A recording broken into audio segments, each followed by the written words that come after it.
What if your goals change? What do you do?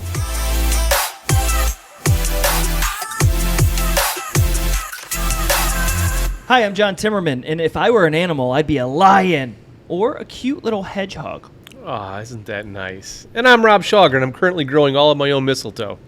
And we are the co-founders of the No Bull Company, coming to you from Syracuse Studios. Syracuse is Syracuse's newest co-working space, combining creativity, community, and comfort. Check them out at syracuse.com. Today we are talking about the key to a successful 2021, the power of goal setting and how to effectively achieve your goals.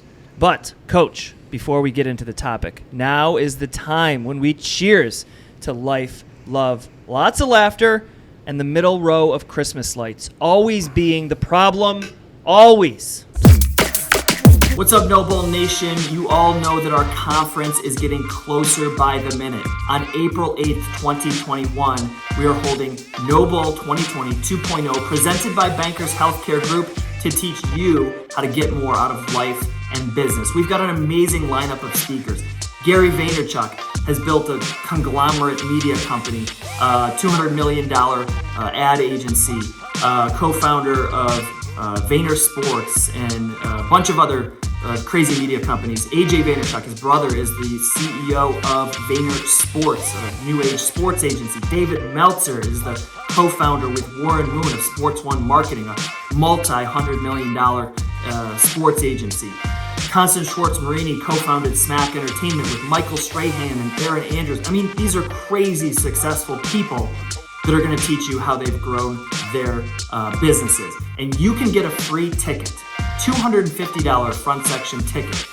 All you have to do is head to empathywines.com and order 12 bottles of delicious wine and use the code NOBULL2020 at checkout, and bam, you get a free ticket. So if you love wine, it's fall, we're headed into delicious red wine season. We got red, rosé, white wine. Order 12 bottles of your favorite wine. Use the code NOBULL2020 at checkout, and you will be sent a free ticket. empathywines.com, NOBULL2020 at checkout. We'll see you there.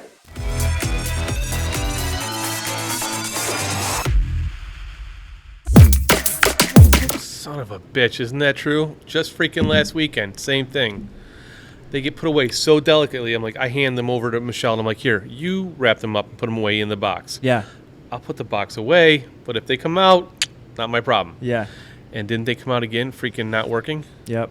Bulb was broken, half the string was out, and I'm like, I just bought these last year. It was the same damn thing. Went to the store, bought all new bulbs, brought them back, and somewhere in the middle of winter, a ghost snuck into the attic and freaking broke all the damn bulbs. And you know what it does?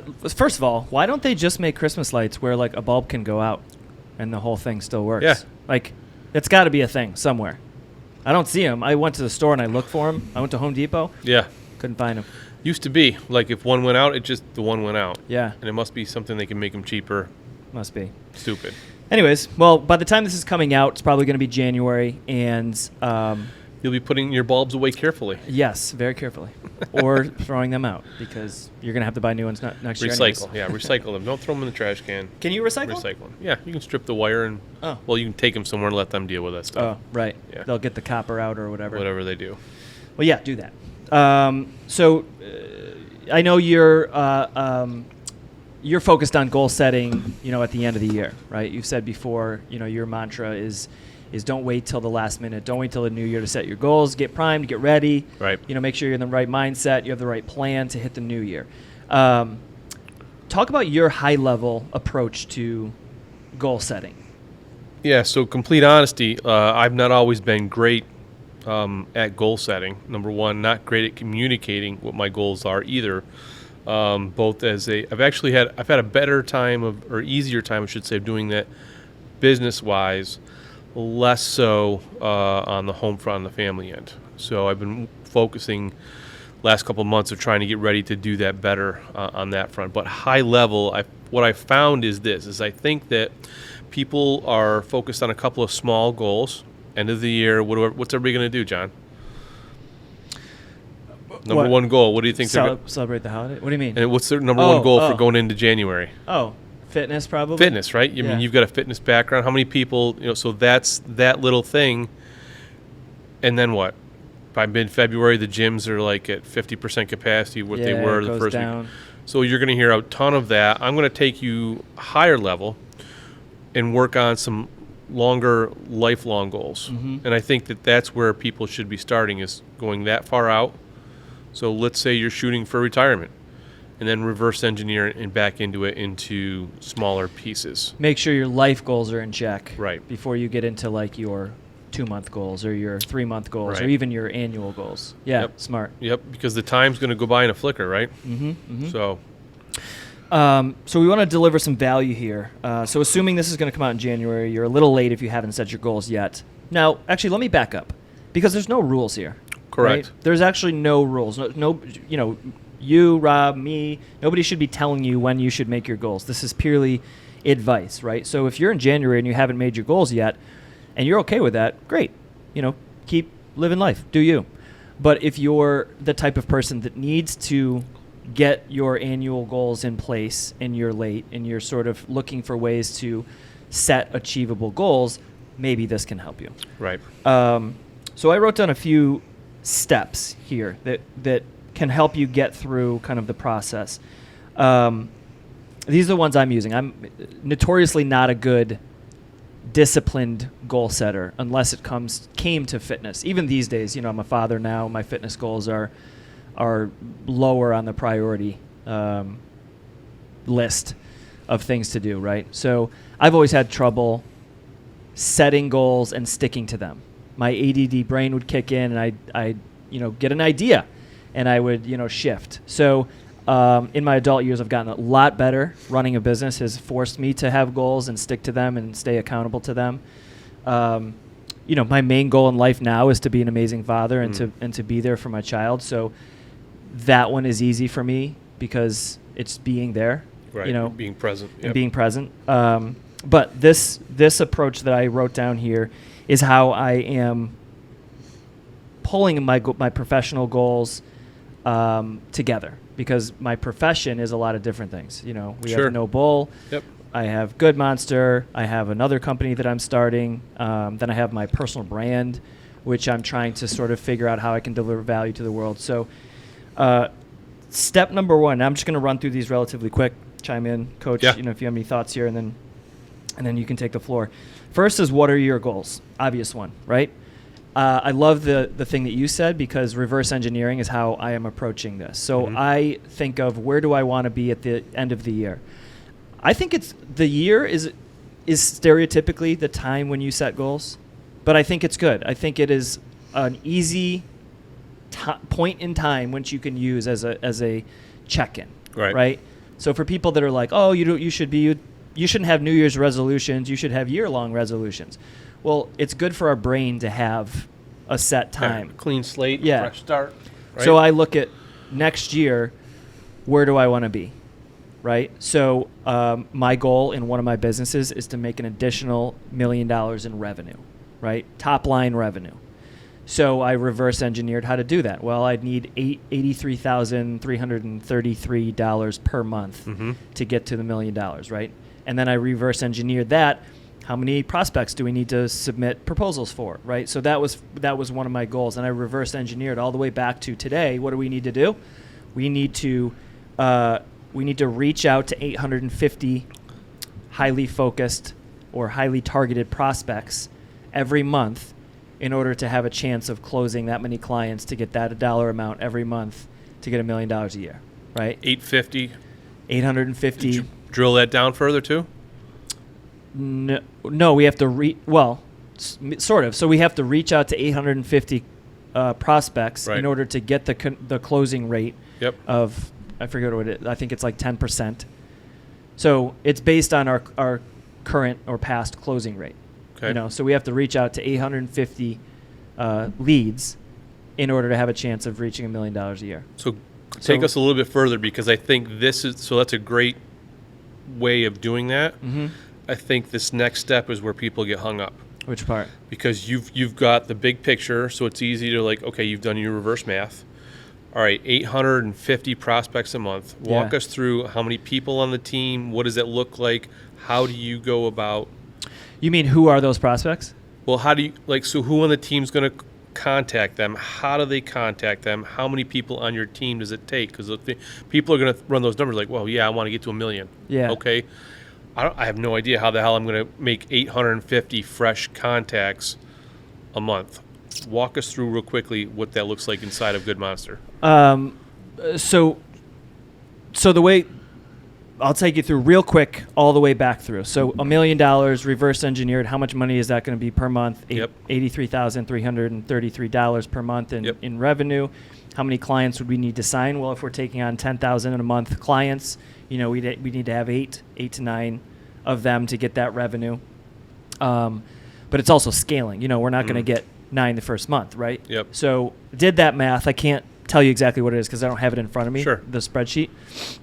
But then it's a matter of, okay, how are we going to get those 850 clients? So now we have, I actually moved somebody in my team over to outreach specialist. Okay. So we worked on a system a little bit, LinkedIn Sales Navigator, email, outreach. It's essentially cold calling. Yeah. But it's doing it in a way that is softer, more human, less spammy, not like, hey, we're a digital agency, hire us. It's very much like a human reaching out and saying, you're busy, you don't have time for bullshit. Here's what we have to offer. We'd love to have a chat, see if it's a good fit. If it's not, Because you're not picking up, this isn't somebody picking up the phone. You could, though. 850 times. It is a mix of different outreach, correct? Yeah.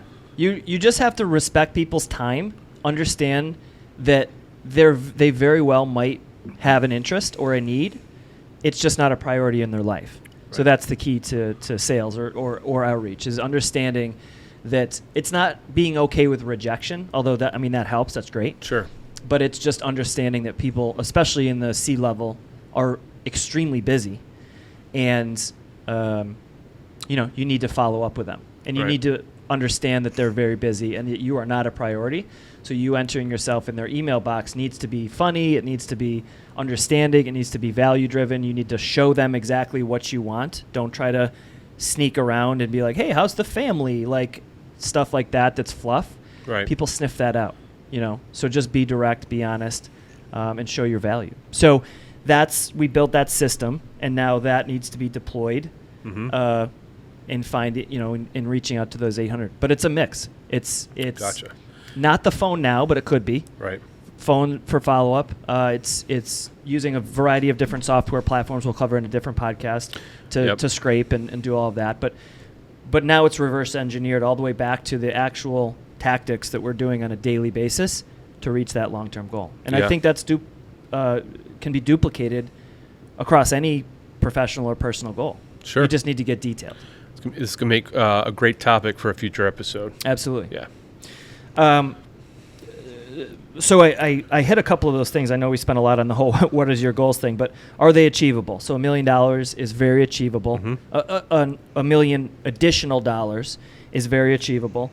How to create a plan. So, reverse engineer is the way to do that. Yeah. So rather than, and this is a big mistake that I think a lot of people make, I made a ton of times, is to start where I am today and build on top of it until I get to where I want. Because what happens is if you go that way, if you go from today until then, you might be missing steps, right? You might be missing steps by not coming back away from the goal that you're setting. So if I said, I want to make $1 million at the end of this year. Okay, in order to make $1 million at the end of this year, today, what are we doing that's working? Well, we're doing marketing. I'm doing videos on LinkedIn. Those are doing well. So I'm going to do more videos on LinkedIn, and I'm going to get more engagement. And then out of that engagement, so I would have gone a completely different track of what's working today to try to get my $1 million, which might be unproven. Like if I did more videos on LinkedIn, they've gotten us some clients. Right.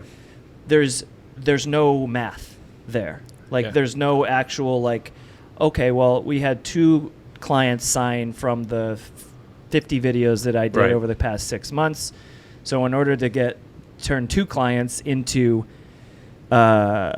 2 prospects into like clients. 60 clients. Yep. I need to do 4,000 videos. Like Right. that's not achievable. Doesn't equate that way, right? Yeah. So if I started today and I was like, I'm going to plan to do this, Yep. it's less likely to be accurate than if you start with $1 million. Okay, let's back up. How much is that going to be a month? How am I going to do that? How am I going to get the clients? How am I going to do this? Right? And then that would have, that's causing us to actually build out our sales program, which we don't really have right now. Right. So that's my suggestion: is that reverse engineer to create your plan. Don't try to create your plan out of thin air. Last couple things: stay accountable. So this one's easy because it's numbers. It's a spreadsheet, so I can literally look and see how we're doing based on where we should be to hit that number. This is good for fitness goals or personal goals too. If there can be numbers involved, whether you're trying to bench more weight or you're trying to lose weight or you're trying to lose body fat or you're trying to reduce your calories or whatever it might be, you can calculate that stuff. Mm-hmm. Things like being a good father, that's different. You can't put that on a spreadsheet. You can't put that on a spreadsheet. So, I mean, if you really wanted to put numbers in, put time with your child. Right. Like if you need to put those numbers together, put the hours that you're spending and track those on a daily basis. And if there's too many days in a row where you have, 15 minutes with your child, like that is not going to achieve your goal. Right. Right. So, measure the results. You can measure numbers that way. And what if your goals change is the last question. But before we get into that, I'm going to turn the table over to you. What's your thought on goal setting? What's your suggestions on goal setting? Yeah, so I'm going to leave you guys with 3 thoughts today, 3 different ways of tackling some of this. So a few things before I get into that. One, you'll probably find that most of my things are not original ideas. Like I don't waste brain space and time on shit when it's already out there and somebody's already done it and done it well. So I've learned to, over the last 15, 20 years of my business career, to scour, the information that's out there, Google's find a great what works resource for me, and then just go freaking do it, right? So going old school, SMART goals. So SMART's an acronym. So here I'm going to lay this out for you guys for what it stands for. So S, specific. Are your goals well defined? Are they clear? And some of this you'll see that John had already, you'd already mentioned this. Measurable. So with the specific criteria that you measure, the progress towards accomplishing the goal. So how are you going to measure it? Is it achievable? Is it actually attainable, or is it something that's just impossible and it's just not going to work? Is it realistic? Is it within reach? Is it relevant to your life's purpose? And lastly, timely. With some sort of a clear, timely defined schedule, target date, end date, what's the purpose for this, right? Everything that I'm going to share with you also ties back to something else, that if you are not properly managing your calendar and your schedule, none of this shit's going to work. Yeah. If you don't have your schedule time blocked and set up, you've heard us talk before about work-life balance. Like if you have not already worked on those things, none of this is going to come as easy. It's not that it's impossible, but it's sure as hell going to make it a lot harder to do. Yeah. So, number 1, SMART. Specific, measurable, achievable, realistic, and timely. Number 2, typically at the end of each year, my wife and I do a vision board. Sometimes we do that with the family. Sometimes we'll do it ourselves. Sometimes we actually, she'll hold a class and we'll actually teach that.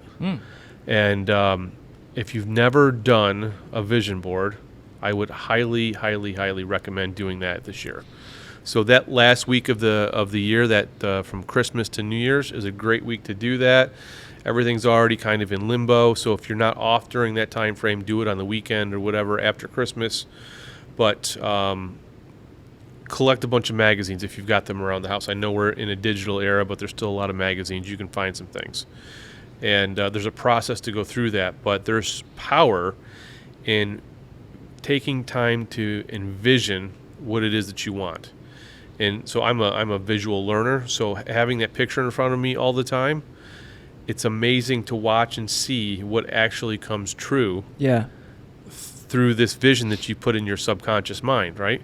because you're looking at it every day, and these are part of your goals, part of your dreams, and they actually will start to happen and come true. Yeah. My wife had this happen with a car. Years prior, she had put this specific car on the vision board. And when you do the vision board, you're not going out and seeking a specific picture of something you want. When we do it, it's rapid fire through the magazine. And when something speaks to you, whether it's a word or a picture, you tear the page out and you put it aside, and you keep doing that. And you do that in a time frame. Now, people will do it the other way too. Where you're like, oh, I'm going to look for this, the new Jeep Grand Cherokee Wagoneer's coming out, and I'm going to put that on there because that's what I want. Well, it works better, I think, when you're doing it rapid fire because it's your subconscious that's working, right? Yeah. You get that all done, and there's way more to it. It's a 3 or 4 hour process, but it is so powerful. And we've got probably 4 or 5, set up in front of us to where we're looking at that. Lindsay used to do that when I first met her at her apartment. She had them on. She had like a cork board or something. Cork board. Yep. Yeah, she had them up there. Yep.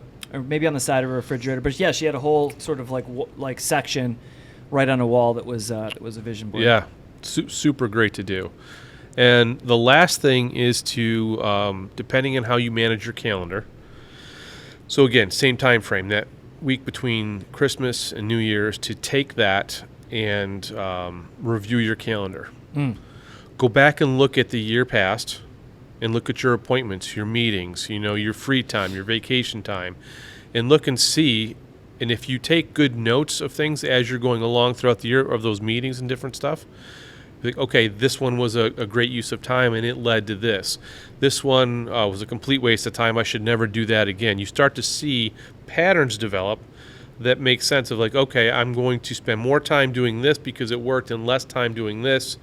It was still valuable. It wasn't and then these things over here were a complete waste of time, and I'm not doing those again. Right. And that's where it goes back to what I prefaced this with saying, was that you need to manage your schedule and your calendar. If not, you're going to have no idea what the hell you did all year long. And you'll be like, well, there's another year. It's gone by in a flicker, and now what? Lindsay and I started putting personal stuff, professional stuff, color coding different businesses in our calendars. Helped a ton. I started doing this probably last year, the year before. But as we start to have different facets of our life that we want to make sure. Yep.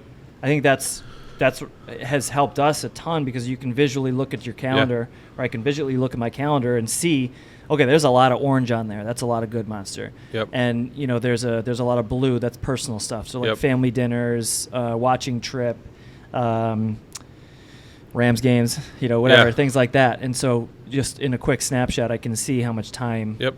I mean, I can go more detailed too, but just at a quick glance, I can just see.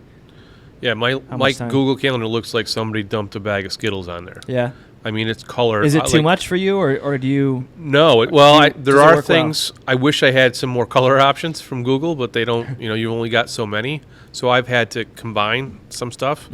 So, for example, I had 2 or 3 things, different colors. I combined those into one color because they were reoccurring. Yeah. So I don't really need to worry about it. Like, morning reading time or workout time. Any of those things that are reoccurring, they just shifted into one color. Yeah. But, blueprint stuff, Noble stuff, my meetings, I like to know whether or not they are in person, on Zoom. Another big one I do is travel time. Travel time is a freaking complete time suck, right? So my travel time is in red. So that means I'm like, okay, I can't do anything else here. What can I do during the red zone? Yep. Schedule a call, schedule a Zoom. Be careful while you're driving. Listen to an audiobook. And then finding a few key things that work well. So I just picked up a new app. I want to say it's called Boomerang. I need to double check. Yeah. Boomerang for Gmail? Yeah. Or so Boomerang's emails back? Yeah. So you can text, you can speak into it or take a picture, and it sends you an email. And then you've got your note in there. So while you're traveling and you're thinking, you can just record that. Now that message is in your email, and you won't forget about it. That comes up as another color. And the last thing I added on was Calendly. So started using that about 3 weeks ago because I was wasting so much time with like, okay, hey John, you want to meet next week? Yeah. Oh sure, Rob, that'd be great. Oh hey John, Monday or Wednesday? That doesn't work for me. I'm like, oh my gosh, I wasted so much time with all that back and forth banter. Yeah. I should start using that. I wanted to spend more time on my goals and working on cleaning things up and stuff like that. And I was scared because I'm like, what if that falls into and starts to hijack my calendar? Mm-hmm. Well, there are buffers and filters in there that you can set in place. Absolutely. So that doesn't happen.